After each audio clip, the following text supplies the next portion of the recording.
Welcome to Professional Quotient, or PQ. These are conversations that build equity. I'm your host, Jason Winningham, and today we have a very special guest, Gerard Hutzpeth. Gerard, would you like to introduce yourself to us? Yes. Hello. Good to see you, Jason. As always, my name is Gerard Hutzpeth. I have two jobs. I have my volunteer job. I am the mayor for the city of Denton, my hometown, and I've been serving as mayor for 5 years. I also am in the sales industry and blessed with an employer that allows me to have a volunteer job and allows me to have flexibility. I am a dad. I have four daughters. I'm a girl dad. So two adult kiddos, 14 and 8 at home. I'm excited about the end of the school year because I can stop yelling about homework not being done. Uh, my wife and I have been married 18 years, and so always kind of been in the Denton area, and so just excited to be here again to talk to you, Jason. We go way back. I mean, I think we go back probably 30 years or so, which is crazy to think. It's been some time, absolutely. Yeah. So let me ask you, especially because you're doing two different jobs, do you have a typical day to day? And if so, what does that kind of look like? Yes, and I would say it's kind of the way I lay it out is it's what do I have to do to survive every day, like all the different things. As far as scheduling, it's like what's next, that kind of look. But it's more of I'll give it to you in like a week format. So so council meetings we have twice a month. And so those, you get the agenda on Friday, you read over the weekend, probably 400 pages or so, prepare, get questions in, that sort of thing. So that's a Friday to Sunday. And then you come back, you get answers Monday, you get ready, meeting on Tuesday. So that's kind of the city council thing. And then the city council meeting in and of itself start at 2 p.m, and normally around 10 or so at night. So that's Tuesdays on council meetings. And then work, we do. So I'm up early. I try to get to the gym 5 days a week. Got to keep the doctor off my case. So I'm at the gym by like 5:30ish or so. Worst case, home by 6ish. At the computer, hopefully 7:30 or 8 to do work stuff, and then I'll leave intermittently for meetings. I try to either schedule meetings on Tuesday if it's city council stuff. So before that 2 o'clock start time, I'll just kind of pack in city meetings so that I'm not eating up too much of the work week. And so that's kind of how we structure it. And then inevitably there's a proclamation here or something else there, or lots of visits to elementary schools, that sort of thing that break up the day. But that's a general look at it. Can I just say, I think it's so cool that you're serving in politics. And I'm curious, how did you get involved there? Is that something you always wanted to do? Or is that something that you felt led into doing? I think I've always had the skill sets, but I think it's true to what this podcast and what the formula is I had someone else that had experience, that had knowledge base, that reached out to me or watched me observe for a bit. And they said, hey, I think you have the skill sets to do this thing. And because my dad served on school board before, but I can't tell you it was top of mind to serve, but for that influence to say, hey, you'd be good at this. I've been watching you. And so off we go. And so we ran a couple of times, lost a couple of times. Don't recommend that. Winning's better. But each time we learned a little bit, figured it out, and that third time is a charm. So first elected to the city council in 2017. And you've been pretty much serving ever since, right? That is correct. Yeah. So our terms are 2-year terms. And so first elected 17, reelected 19, and then went back to back to run for mayor because it's an off cycle. So then I ran again in 2020. That's when the pandemic hit. We won. And then 22 and 24. And now I am on a course for being term limited. You can only serve 6 years in a row. So as mayor, next year will be my last year. Okay. I'm sure that you have learned so many things in that function. And that leads me to think, are there people that you're kind of helping to guide now so that they're learning some of those skills, or did you pay it forward when somebody said you have these skill sets? Have you been able to identify anybody in your journey where you're like, hey, you should get into this? Yeah, no, great question. And yes and no. I do. That absolutely has happened. And that's the yes. The no kind of component of that is I'm always leery because, man, it is so heartbreaking, man. And so to give you a snapshot of an election, and my hesitancy to tell people, hey, go do this thing, uh, because it hurts. Because, it's almost like if you can imagine an entire school semester where you have all the homework, you have all the test grades, you turn everything in, but you get 0 grades in advance of the semester ending. And then the semester ends, and once you can do nothing about your grade, they release your grades.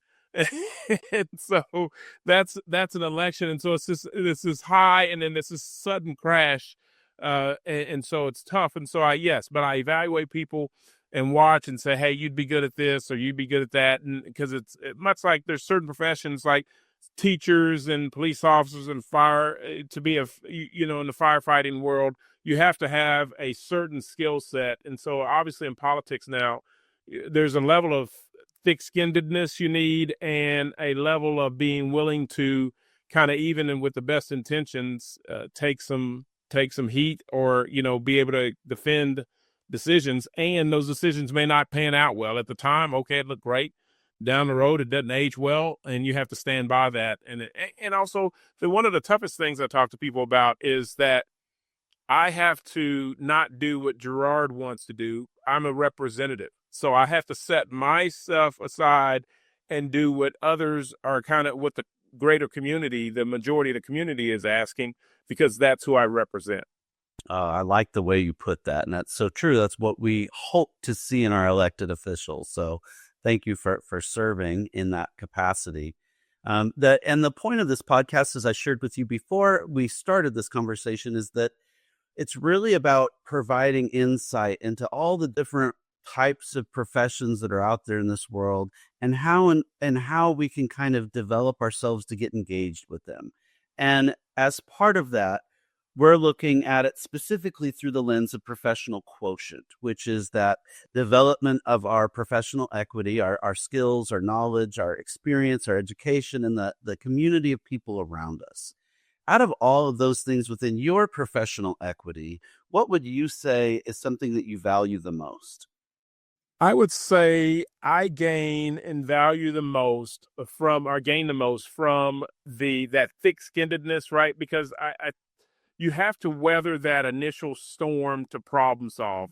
I truly enjoy problem solving, but to get at that, you have to then embrace what someone else's worldview or analysis of your decision, and that's difficult. But and then also government bureaucracy is a real thing, right? So as I'm trying to process through solutions, are like, oh, you can't do that, you have to do this, and you got to check this box, and so I'm like, man, this makes no sense. But you have to be able to weather that storm. So really, that ability to be passionate about problem solving, and with in the middle of that problem solving, welcome with open arms new problems. And so I'll go out pretty regular with my mayor of Denton shirt out on in the city, and I'm like, hey, bring them on. If you're mad about a street, if you're mad about your speeding ticket, your utilities getting cut off, let's talk about it, right? And so, but to give you an example, because I think it is important for people to understand what that looks like as far as bureaucracy and problem solving. It's not all the kind of huge things that you see sometimes in the news. It's as simple as, near a university here in Denton, one of the neighbors that lived on adjacent to the university said, the students, they're in a hurry, they park, they block my driveway, and I need help addressing that concern. And so I said, that's a legitimate concern. I go talk to city management. Let's address these things. Hey, let's just paint parking spaces on the street. Simple thing. The response is, no, you can't paint parking spaces. You have to do an entire ADA study for the entire block to paint parking spaces. You can't just put them on the ground.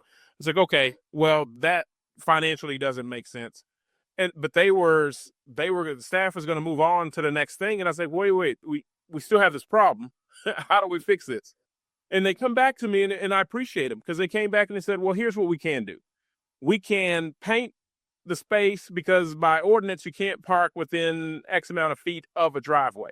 So we can paint stripes in that space, to give spacing away from the driveway, to give people a visual cue that they're too close. Now, that to me and you, that probably sounds like a lot like a parking space. but but, but in government speak, that's a solution to a problem that we can do, right? And so it's really interesting. But those are the things kind of to process through and embrace, and not get frustrated, but at the same time embrace those things. So I'm really good at that. I receive bad news well, and then we try to turn that frown upside down. It sounds like you need some good team leadership skills in that kind of process too, to engage all these different parties to work together. Is that a part of it then? It truly is, and it's a weak spot for me because I'm a brute force. Let's kick in the front door type guy, and and it's like, hey, I can probably sneak in a window or two, but it seems like a lot of work. Let's just kick in the front door. But you that doesn't get anything done, right? And so I have had to temper that, and I've had to learn. And so I came in, yeah, just naive as can be, and I'm going to do all these things. And you're humbled that way. You got to get support. You got to earn support. You got to get staff on board. Those sort of things. And so trying to grow in that way, but it is by no means my default approach to things. So I've had to grow into that. Well, that leads me into my next question very well, which is about overcoming challenges. And could you tell us a little bit about having challenges and overcoming or circumnavigating them for your success in your role? Yeah, no, great point. And one of the things is there's no training for mayor, right? There's no you don't get an onboarding training, you don't get the kind of here's Mayor 101 and all those things. It's just go. And so what does that look like? Practical example, this really happened. So we're sitting in and we're going into our first closed session as I'm the mayor for the first time, and you have to take some notes when it's just the council and a staff member. City secretary is not there, so you take, as mayor, you take the notes. And so they said, hey, here's the piece of paper, here's the envelope. When you're done with the notes, put them in this envelope, seal it, and we'll put it in the vault. Like, okay, where's the other examples, the old ones that I can look at and understand how to do this? Those are sealed. so, so I think I did a good job. No one, heaven only knows, and they're sealed. but so what I had to do is be flexible, and kind of that's really when you have these shortcomings, just kind of be comfortable, get as much information as you can, make as the best decision as you can with the information that you have. But then also one of the difficult things is, for me personally, I'm really big on taking personal responsibility for things, but then there's things that'll happen in other cities, adjacent cities, that then come to us. Our protests in other areas that'll come to us. So, for example, when my first year as mayor, we had the pandemic that was going on, so no training for that. Just had to figure out how to be a chief elected official in that time. Then Winter Storm Uri. So then all the winter storms, 7 days, and everything's frozen, hadn't happened before. And so we had to get through that. But then, so those are things that are out of our control that you have to manage. And then the protest over George Floyd, right? So here's something that didn't happen with our police force, but it brought thousands of people to the city to protest. And so it's one of those things where you're learning on the job, trying to figure out what are the shortcomings. But really for me, it's just about how to manage those shortcomings is embrace that ignorance, lacking knowledge, right? And get connected with people. Again, to this podcast credit, get connected with people that may have been through that before. I have a very strong network of other mayors for that very reason. Like, hey, what did you do here? What did you do there? So that I can learn and get, but it all starts with being open to knowing what you don't know. Sure, sure. It sounds like that network, while helpful, couldn't provide you with anything during 2020 though, because that was like trial by fire for you, because they wouldn't have gone through that before. Exactly. Yeah. No, you're 100% right. And that's where it goes back to what we talked about before, being comfortable with the decisions, because you were guaranteed to make half of everyone mad no matter what you did. It was either mask or not mask, and both of them, both of those decisions would generate a lot of emails. No doubt, no doubt. Well, I would love to hear, are there activities that you do to raise your professional quotient or build up your professional equity? Man, yes. So every day it's Darren Daly, I think is the title. But so basically, I listen to a speaker every morning, and he talks about that. Then there's another guy that I like. He's on YouTube. I'll watch that pretty frequently. It's called Smarter Every Day. But to succinctly answer the question, yes, for me, it's about listening to others. I love biographies and that sort of thing. So it's not so the self help stuff is good, but really what I want to learn, this individual went through history and did these things. What did they do? What are the things that resonated with them? What jumped out at them? Where did they find paths through some of the rough spots, right? And so those things, and I'm a faith-based guy, no question. And so those things factor in, and I try to stay plugged in, those sort of things. I mean, and I'll tell you one that is new, probably the last 4 or 5 years, is again where I touched on going to the gym. I mean, I don't miss. So that time in the gym 5 days a week really is helpful for me, just from a health standpoint, from a just clearing my head standpoint, because I can listen to a book or a sermon or something like that. And so just really consuming as much information I can and traditionally from people, that are in another generation older, because that to me is just, I mean, you didn't have the resources we have, you didn't have the technology you had, but you're still able to do incredible things. And so that to me is really impactful to hear how they navigated the world without an iPhone. That to me is a mystery. Absolutely. And it becoming more mysterious each day with each new generation coming up behind us, where, at least we kind of lived through that transition into that world. But Yes. Yes. yeah. Uh-huh. Well, thank you for sharing that. I'd love to ask you if there's anything like that you would like to spotlight to our audience here. Just Gerard spotlight. What would you like to share with us? Man, that is great. I really think for me, one of the most impactful things, there's a couple. So nonprofits, I mean, there's a million nonprofits, but there's some that are small that are doing great work.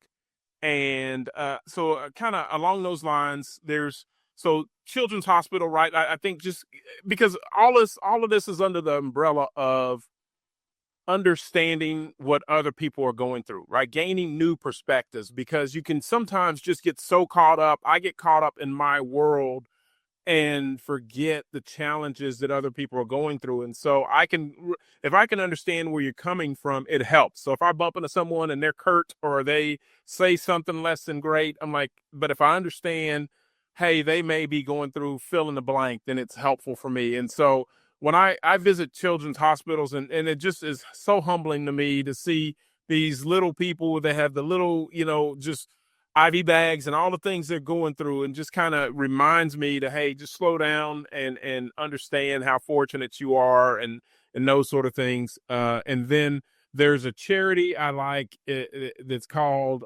Vale's Tales, and our Friends of Vale is the charity. The book is Vale's Tales, and I talk about them a lot because it's a family here in North Texas area. Their daughter at 9 years old goes to sleep and doesn't wake up the next day. And the night before, she had told her mom she wanted to be an author. And so in the middle of that, in the midst of that heartbreak, her mom says, I'm going to hire a professional writer, and we're going to take these books my daughter's written and make them into true stories.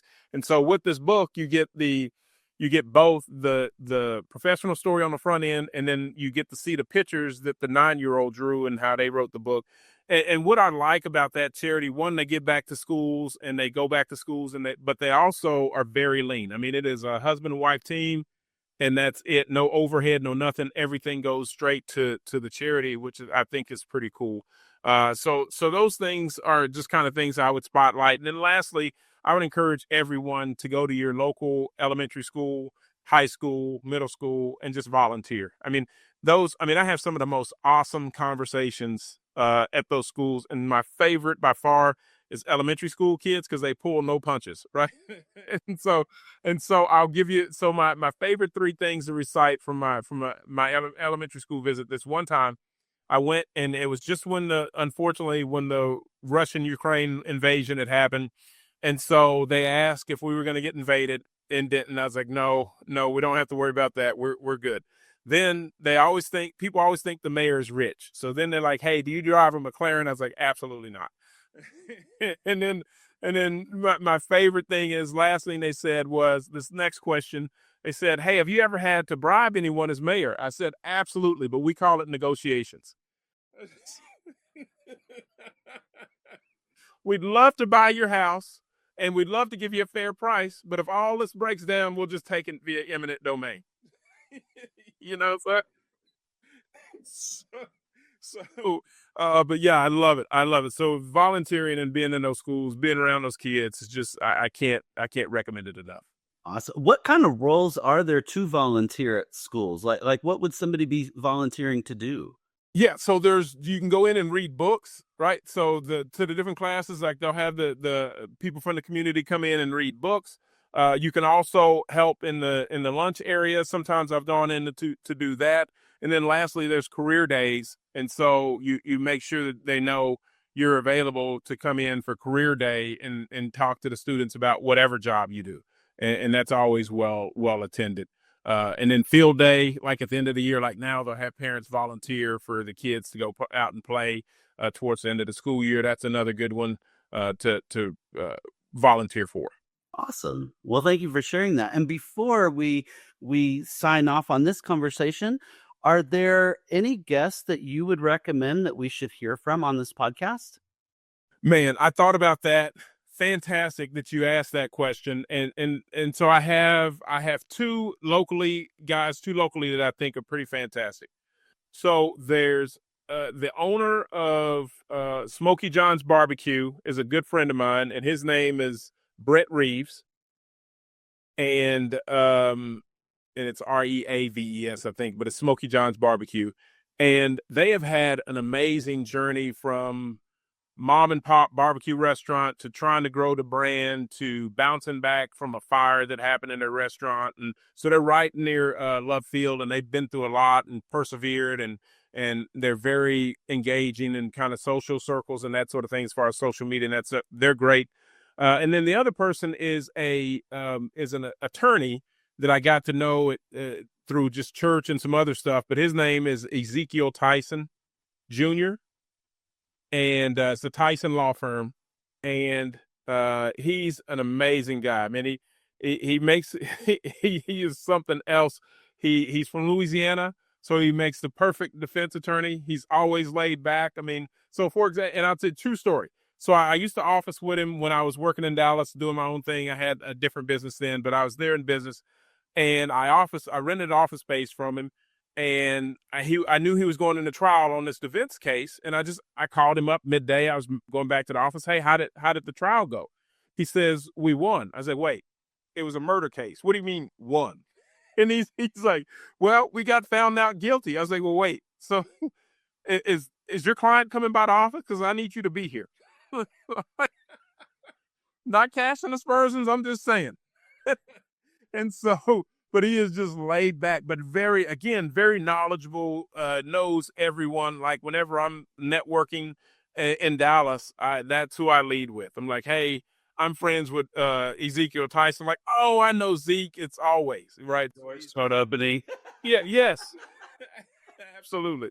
Absolutely. Yeah, he is a treat. But yeah, he doesn't nothing. I mean, his blood pressure just stays at a nice even 118/78 or whatever. It never ebbs, flows. It's just locked in. Oh, that's nice. That's awesome. Well, I will definitely look forward to reaching out to them and seeing if they'd like to be on this show. So Yes. thank you so much for your time. As I like to say and remind people that time is our most valuable commodity in life. So very much appreciate that, because I know you are running in a lot of different directions with a lot of things. So thank you for that. Yes. And to our listeners, I just want to say that if you've enjoyed this conversation, please like, share, subscribe, and leave a positive review. And also check out Market Scale, who this podcast is brought to you by. And remember that just like we have an IQ and an EQ, we have a PQ, and our PQ can easily be raised every single day. Just keep learning, building, and connecting. Until next time.